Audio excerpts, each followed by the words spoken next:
aluno, professora Vigé, e a nossa unidade hoje vai ser a unidade 3 de Fisiologia Geral, onde nós vamos falar sobre o sistema endócrino. O sistema endócrino, de maneira bem abrangente, ele é conhecido também como um sistema regulador. Ou seja, através de substâncias produzidas em diferentes regiões do organismo, essas substâncias chamadas de hormônio, elas vão regular todas as atividades metabólicas de uma forma bem generalizada.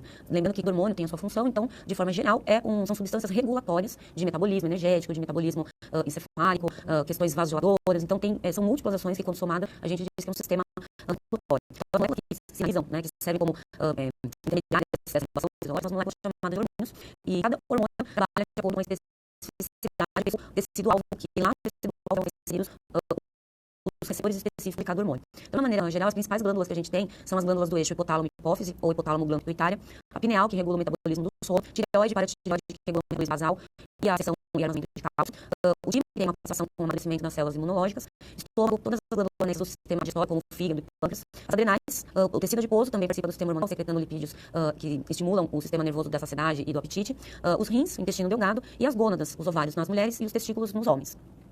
Todo o que a gente pode dizer como uma glândula é um tecido epitelial especializado em produzir, secretar e armazenar substâncias. Essas substâncias podem ser hormônios ou podem ser, por exemplo, saliva, suor. Então, são tecidos especializados em secretar e produzir determinadas substâncias. No contexto endocrinológico, essas glândulas elas vão produzir, secretar e armazenar especificamente hormônios. E esses hormônios eles vão agir em locais chamados receptores. Receptores são proteínas de membrana que todas as células do organismo têm. E a sinalização hormonal ela acontece de acordo com a especificidade entre o hormônio e o seu receptor. Ou seja, o receptor ele só vai permitir a ligação daquele hormônio em específico e não permite a interação de outras moléculas que é para não gerar respostas inespecíficas. Então, de acordo com o local de ação onde o hormônio vai agir em relação à glândula que o produziu, a gente separa as glândulas em 3 grandes grupos. As parácrinas, onde o tecido-alvo está próximo ao local de secreção, ou seja, a glândula secreta o hormônio e esse hormônio vai agir na redondeza da própria célula, atuando em receptores de células vizinhas ou dos tecidos vizinhos. As autócrinas são glândulas onde o hormônio produzido por ela vai agir nela mesma. Então, um exemplo muito bom de se entender isso são as gônadas. Então, o estrógeno que é produzido pelo ovário, por exemplo, ele vai agir no próprio ovário e em outros locais. Então, o ovário ele tem uma função endócrina e autócrina. E as glândulas endócrinas são aquelas que produzem o hormônio e os seus locais de ação, os seus receptores estão localizados bem distantes. Então, os hormônios precisam ser deslocados na corrente circulatória até atingir o seu sítio ativo ou o seu receptor distante da glândula produtora. A gente divide os hormônios também de acordo com a solubilidade, e isso vai determinar o mecanismo de ação do hormônio. Então, a gente tem 2 grupos, os hormônios hidrossolúveis, que são os peptídeos, e eles interagem com alguns receptores de membrana que vão desencadear respostas intracelulares, que a gente chama de segundos mensageiros. Ou seja, a camada fosfolipídica da membrana celular não permite o trânsito de moléculas hidrossolúveis. Então, essas moléculas precisam se ligar em proteínas de canal e, assim, gerar uma resposta intracelular. E essa resposta intracelular ela vai ser sempre específica para o hormônio que ligou, ou seja, o hormônio não entra na célula, mas ele faz um intermédio de informação, e a informação intracelular é específica para o hormônio. Então, sempre que a gente pensar no sistema endócrino como um todo, independente do hormônio, a gente tem que pensar num mecanismo de altíssima especificidade de interação entre o receptor e o hormônio e o mecanismo de resposta intracelular. A outra classe de hormônio, que são os lipossolúveis, eles têm um mecanismo de ação completamente diferente, justamente pela compatibilidade de solubilidade entre os lipídios de membrana. Então, se a membrana é uma bicamada fosfolipídica, o trânsito de moléculas lipídicas fica facilitado nesse tipo de membrana. Então, o hormônio lipossolúvel, que o exemplo maior que a gente tem dessa classe são os esteroides e os sexuais, eles transitam livremente pela membrana e o receptor deles está alocado no núcleo. Então, são receptores nucleares e esses hormônios, o mecanismo básico de ação deles é ser um fator de transcrição gênica. Então, ele vai modular a taxa de síntese proteica daquela célula, aumentando ou diminuindo, dependendo do tipo de hormônio em questão. Então, aqui a gente tem uma figura de sinalização onde mostra um hormônio lipossolúvel interagindo com o seu receptor. Essa interação vai gerar uma sinalização nuclear, que vai modular a taxa de transcrição através da produção de RNA mensageiro, e a síntese de proteína vai ser alterada tanto para mais quanto para menos, lembrando sempre da especificidade do hormônio. Já nos hormônios hidrossolúveis, a via de sinalização, como ela é mediada por segundos mensageiros intracelulares, a gente chama de cascata de segundos mensageiros, que são a formação de moléculas que, quando elas estão presentes no citoplasma, elas são ativas. Ou seja, essas moléculas só vão estar presentes se houver uma ligação com o seu hormônio. Se essa ligação não acontecer, eu não tenho a formação da cascata de segundos mensageiros, e se a cascata formar, a ação do hormônio não acontece. Então, é sempre essa ligação específica, e a cascata também ela é específica.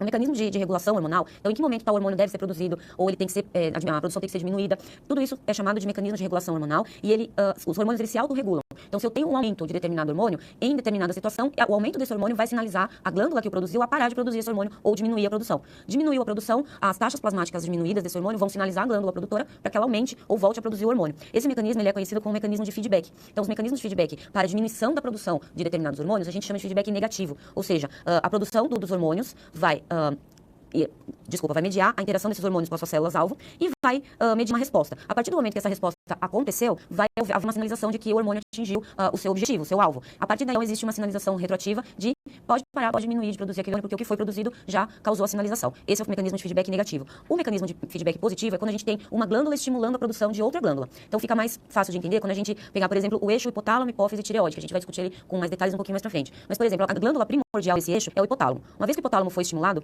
nesse eixo em específico, ele vai produzir o TRH, que é o hormônio tireoestimulante. A presença do TRH na hipófise vai estimular a hipófise a produzir o TSH, que é o hormônio Desculpa, o TRH é o hormônio tireotrófico e o TSH é o hormônio tireoestimulante. O TSH vai ter os seus receptores localizados na tireoide. Quando esses hormônios forem sinalizados na própria tireoide, a tireoide então vai produzir o T3 e T4.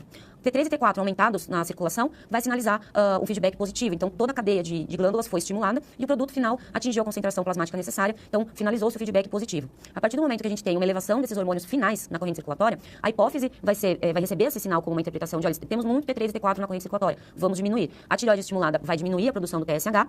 A diminuição do TSH estimula o hipotálamo, que diminui a produção de TRH. Então, assim, esse ciclo de inibição da produção dos hormônios na mesma sequência onde eles foram produzidos, a gente dá o nome de feedback negativo. Então, esse mecanismo de feedback é um mecanismo básico de regulação do hormônio, onde o hormônio final inibe a produção do inicial e a falta do final estimula a produção do hormônio pela glândula principal. Então, a gente tem aqui uma figura que mostra o mesmo mecanismo de feedback no exemplo do eixo hipotálamo-hipófise, que eu citei.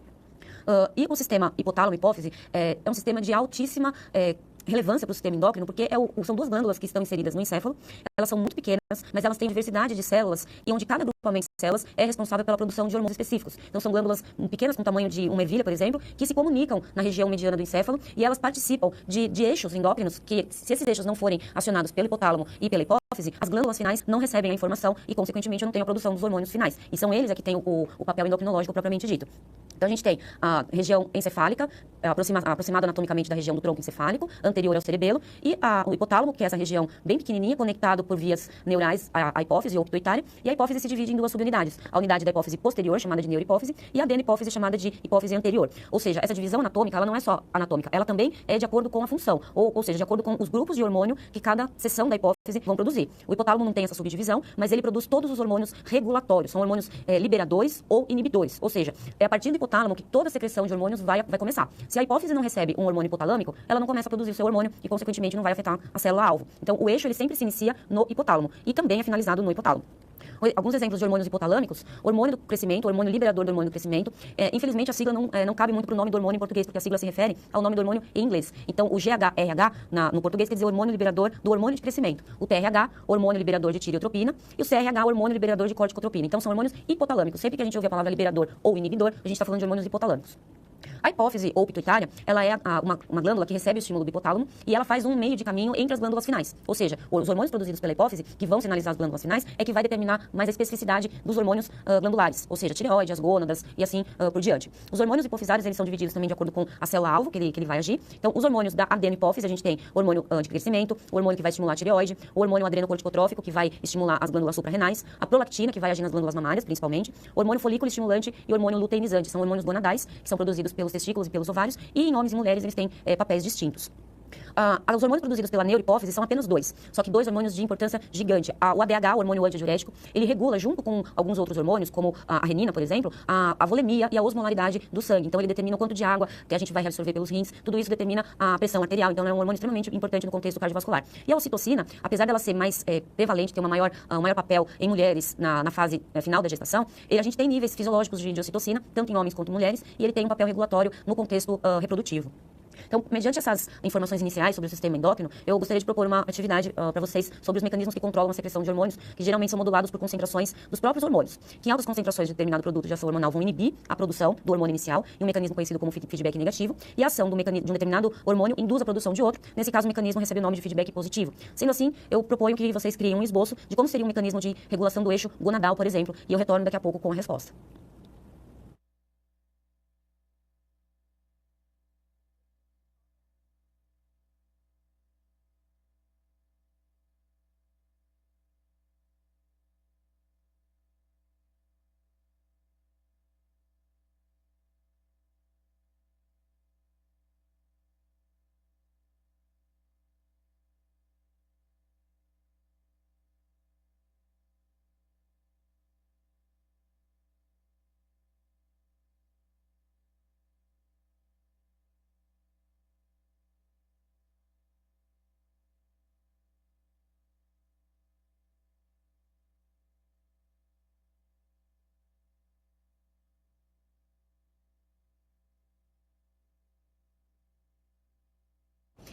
vamos criar um esboço, então, do que seria um mecanismo de feedback do eixo hipotálamo, hipófise e gônadas. As gônadas são os ovários e os testículos, então vamos começar pelos hormônios hipotalâmicos do eixo hipotálamo, hipófise e gônadas. O estímulo do hipotálamo para produzir o hormônio liberador de gonadotrofina vai estimular a hipófise anterior a produzir o hormônio FSH e LH. No feedback positivo, o FSH vai estimular as células ovarianas a produzir o estrógeno, ou estrogênio.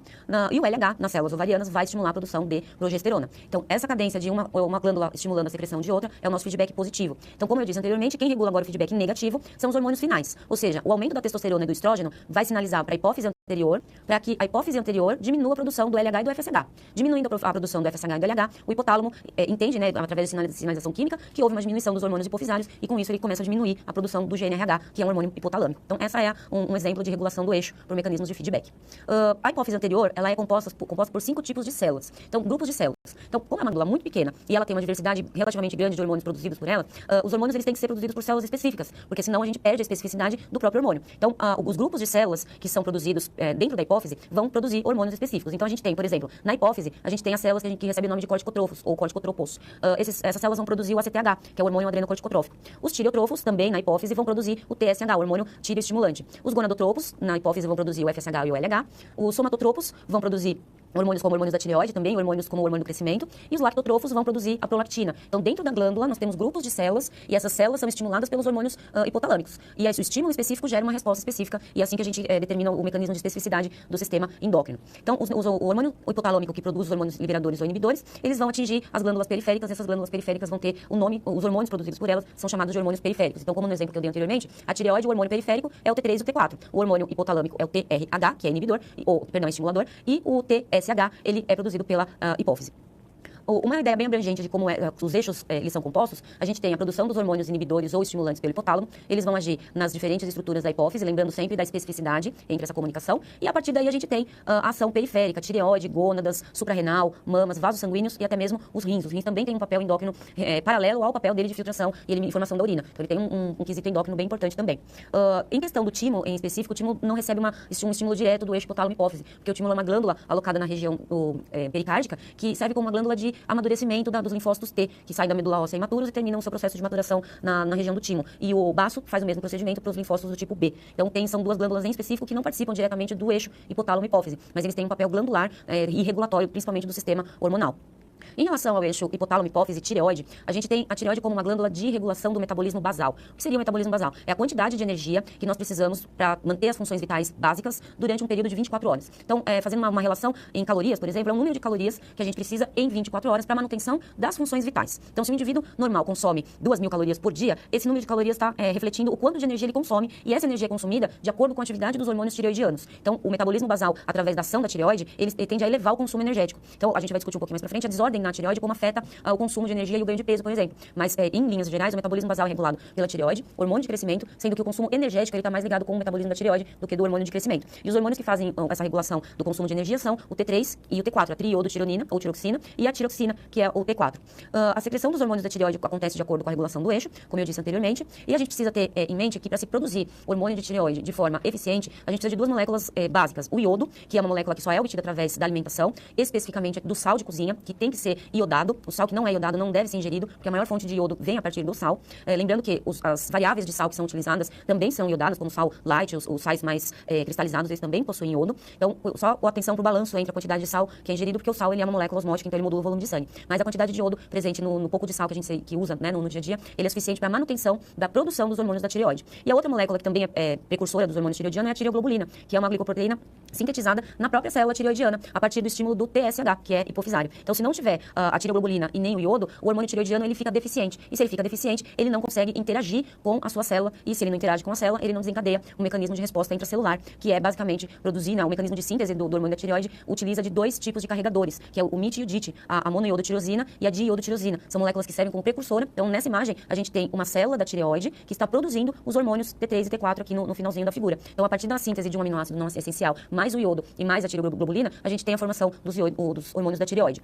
Esses hormônios, eles têm uma solubilidade relativamente lipídica, então eles interagem com fatores de transcrição celular, ou seja, eles vão aumentar a síntese proteica, aumentando a síntese proteica, consequentemente aumenta o consumo de energia na célula. Se a gente pensar num tecido, num sistema, num órgão como um todo, eu acabo aumentando a utilização desse órgão, desse sistema. Por isso que o hormônio da tireoide, ele acelera o metabolismo basal, através desse mecanismo de elevação do metabolismo basal. A tireoide, como ela é um hormônio de caráter lipídico, ele tem uma absorção intestinal e a produção hepática da glicose está relacionada com o metabolismo energético também. Então, se a gente pensar que a glicose que vem a partir da alimentação, ela é utilizada como fonte de geração de energia dentro de uma célula, o que sobra dessa glicose que não foi aproveitado pelas células vai ser estocado no fígado, no músculo, no tecido adiposo, mas o fígado tem o principal estoque de energia na forma de glicogênio. E quando falta energia para o corpo, ou seja, a tireoide está sinalizando que precisa consumir energia.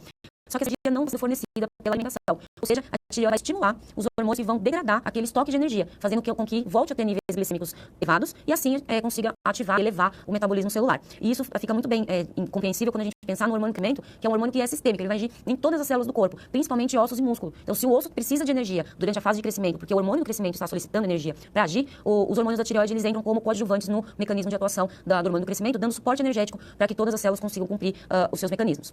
As doenças relacionadas com a tireoide, elas são associadas em dois grandes grupos.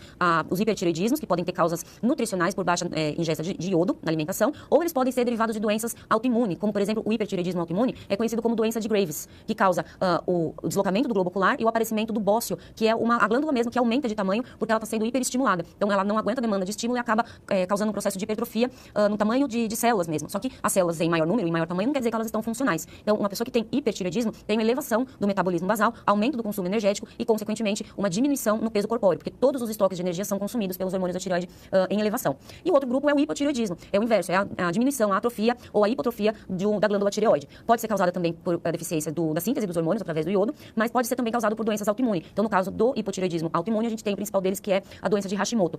E a interação com os sistemas, né, de uma forma geral, é que o hipotireoidismo, ele acaba levando a um aumento plasmático da concentração de colesterol, porque ele mobiliza os lipídios como fonte de energia. Então, além da pessoa desenvolver uma dislipidemia, ela tem o metabolismo basal diminuído e, consequentemente, consumo diminuído de energia e um aumento no ganho de peso, porque tudo que ela come não é utilizado como energia e sim é estocado na forma de tecido adiposo.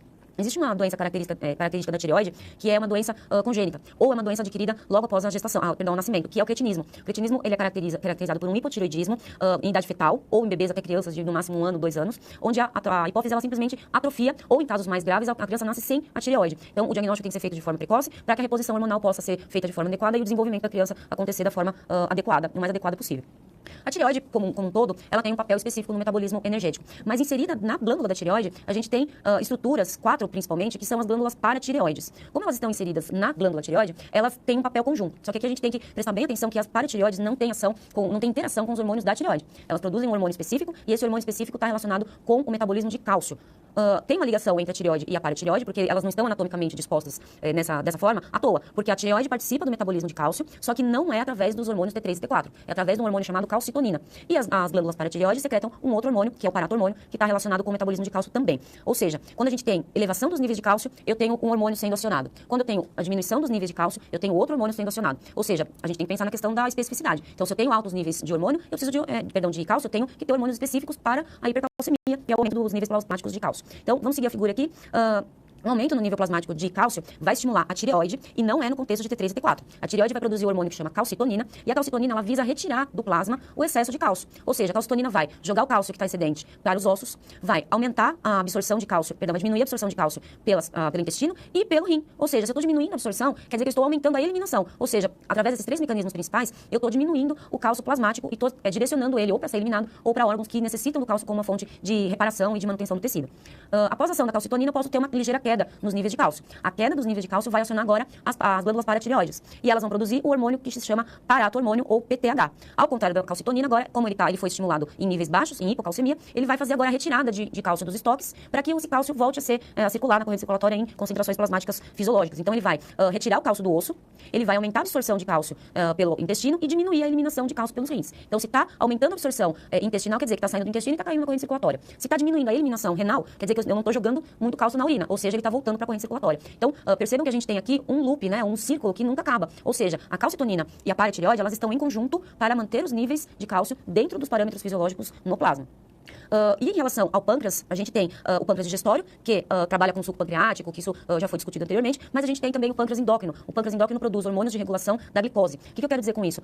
São células específicas que vão produzir hormônios de regulação da glicemia, que é o glucagon e a insulina. A insulina ela é secretada pelas células beta-pancreáticas em casos de elevação da glicemia, e as células alfa-pancreáticas vão produzir o glucagon, que são acionadas em caso de hipoglicemia.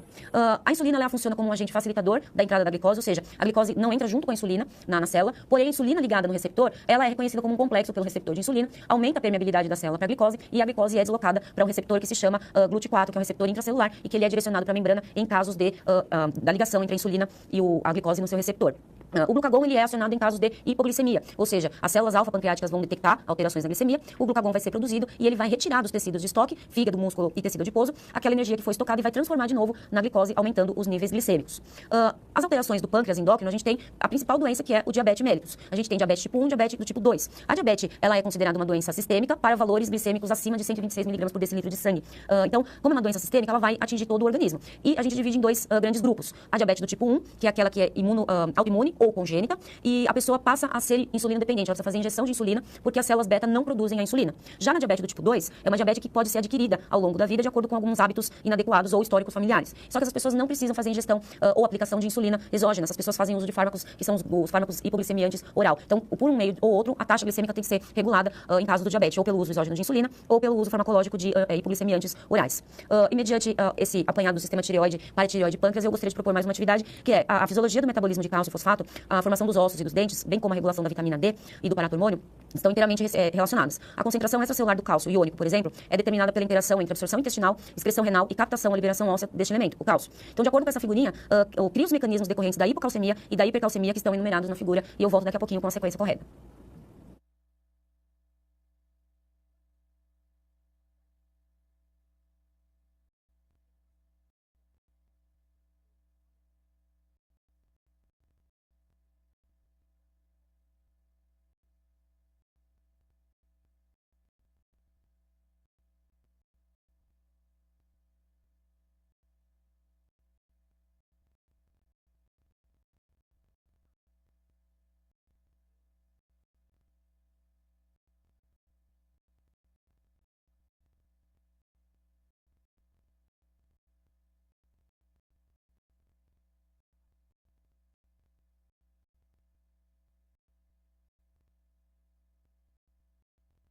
Eu vou ter agora com a resposta, era para vocês enumerarem a sequência dos hormônios, a calcitonina e o paratormônio. Então, número 1, a gente tem altas concentrações de cálcio, que vai estimular a tireoide a secretar a calcitonina. A calcitonina vai tirar todo o cálcio, todo o não, de voltar para o homeostase calcimático, aumentando o depósito nos ossos e diminuindo a absorção renal e intestinal.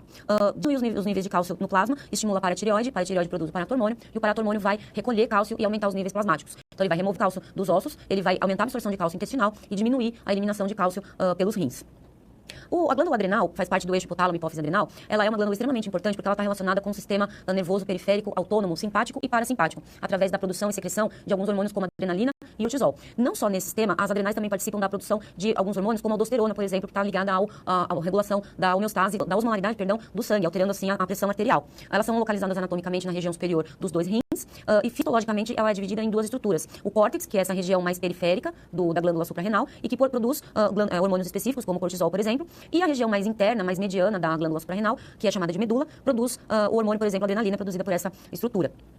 O adrenalina, atenção, nesse contexto, quando ela é secretada pela glândula suprarrenal, a adrenalina ela é um neuromodulador, não é um neurotransmissor produzido pelos neurônios adrenérgicos. Ela é um neuromodulador, porque ela não é produzida por um neurônio, mas ela tem ação, tem receptores no sistema nervoso central. Assim como o cortisol também, ele é considerado um hormônio sistêmico e ele tem receptores no sistema nervoso central e ele atua muitas vezes como um modulador de estresse e de alguns outros mecanismos fisiológicos. Entre os hormônios produzidos pela suprarrenal, a gente tem três grandes grupos, né? Os mineralocorticoides, dois grandes grupos, os mineralocorticoides e os glicocorticoides. Isso varia de acordo com a composição química do hormônio e como que ele vai interagir com o seu receptor. Lembrando que os dois são do tipo lipídicos, são considerados hormônios esteroides, e eles têm aquele transporte livre pela membrana, então eles atuam como fatores de transcrição gênica, tanto os mineral quanto os glicocorticoides.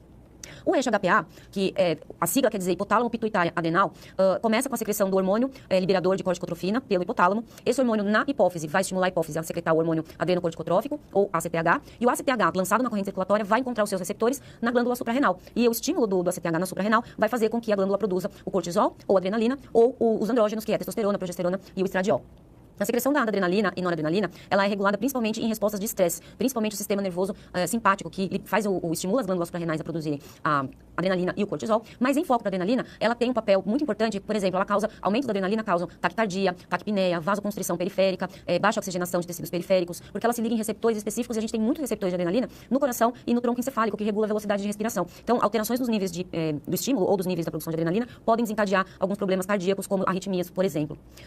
Essas alterações no movimento cardíaco, na frequência cardíaca, eles se dão por conta dos receptores do tipo beta-adrenérgicos, principalmente beta 1, beta 2 e beta 3. Os receptores do tipo alfa também são ligados pela adrenalina, só que uma força de ligação um pouquinho menos pronunciada do que os receptores do tipo beta. Então, o importante é saber que a adrenalina tem um papel sistêmico, só que é mais pronunciado o efeito da adrenalina quando produzida em excesso na corrente circulatória e na ação cardíaca. Então, deve-se sempre tomar cuidado com o ajuste entre problemas do coração e os níveis elevados de adrenalina e cortisol. Um outro papel importante do cortisol é a regulação do ciclo circadiano. O que é o ciclo circadiano? Nós, humanos, somos seres de hábitos noturnos. Então, o nosso corpo ele é preparado para uma série de atividades durante as 12 horas do ciclo claro do dia. E ele é preparado para outras atividades tão intensas quanto durante o ciclo escuro do dia. Então, quem faz esse ajuste de qual é o metabolismo que vai em ação de acordo com a fase do dia, o ciclo claro ou o ciclo escuro, são dois hormônios importantíssimos. A melatonina, que é secretada pela glândula pineal, não participa do eixo hipotálamo-hipófise, e o cortisol. Ou seja, durante o ciclo claro, a gente tem um aumento dos níveis de cortisol, chegando num pico próximo do meio-dia, mais ou menos, e esse cortisol ele vai decaindo conforme o sol vai se pondo, ou seja, preparando o organismo para entrar no ciclo do sono.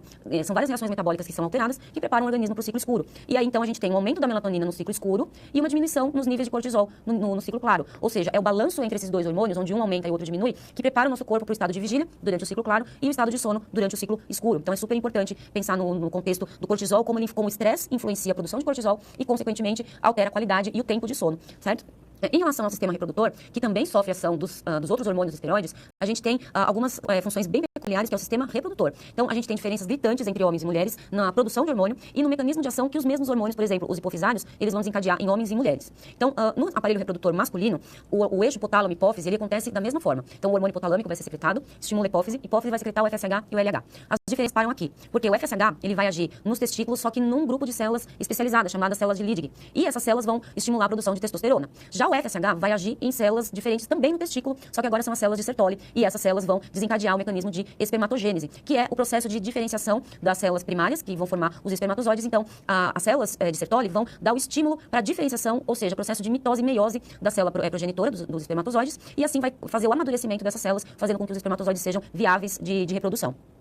Os efeitos da testosterona no homem, eles oscilam até o homem atingir a idade adulta. Depois eles entram numa linearidade que é considerada constante até o homem atingir a idade mais senil.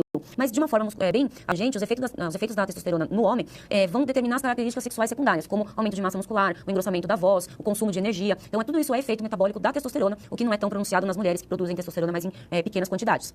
O sistema reprodutor feminino, ele é extremamente delicado no sentido de sequências de eventos que acontecem. A mulher, ao contrário do homem, ela sofre oscilações hormonais ao longo da vida inteira, que são cíclicas durante 28 dias. Então, tudo que acontece no homem durante uma faixa de anos, acontece na mulher em faixa de dias. Então, a mulher sofre alterações que estão relacionadas com o amadurecimento do óvulo, fazer com que o óvulo fique pronto para a fertilização a cada ciclo menstrual. E quando a fertilização não acontece, a mulher acaba eliminando esse óvulo durante a menstruação. Então, a mulher sofre a flutuação dos hormônios hipotalâmicos, hipofisários e gonadais. Lembra sempre do mecanismo de feedback. Se eu tenho alteração dos hormônios gonadais, eu vou ter oscilação dos hormônios hipofisários. E essa situação ela fica bem clara nessa figura. E como os hormônios oscilam, tanto os hipofisários quanto os gonadais, a gente vem dos ovários acontecendo, amadurecimento do óvulo, e a gente tem eventos metriais, que é a camada interna do útero, que está se preparando para receber um óvulo fertilizado. Então, todos esses eventos acontecem simultaneamente, de forma cíclica. Começa sempre no primeiro dia da menstruação da mulher e finalizando na próxima menstruação, que é a descamação da camada interna do útero. Esse mostra pra gente o período fértil da mulher, que é quando o óvulo já sofreu o processo de maturação e ele está pronto para receber um espermatozoide. E essa fase acontece bem no meio do ciclo de 28 dias, então ao redor do 14º dia aproximadamente. A fertilização ela acontece pelo encontro do espermatozoide com o óvulo, e ao contrário do que muito pensa, esse encontro ele acontece em uma região específica do aparelho reprodutor feminino, que são as tubas uterinas, mais especificamente na região distal da tuba. Então os espermatozoides entram pela vagina, passar o colo uterino, atravessar toda a barreira endometrial, passar pelas tubas uterinas e atingir o óvulo e está vindo para a fertilização. Ocorreu a fertilização, está acontecendo um processo de deslocamento desse óvulo fecundado de volta para o útero, onde foi criado um tecido espesso para acolher esse óvulo fecundado e que vai posteriormente desencadear a gestação e o desenvolvimento do feto. Em relação a todo esse sistema o sistema reprodutor, o sistema hipotálamo, hipófise adrenal, eu gostaria de convidar você para participar do chat, onde eu vou ficar disponível para dúvidas, esclarecer o que eu posso ter falado em aberto. Eu aguardo o chat na próxima aula. Até já.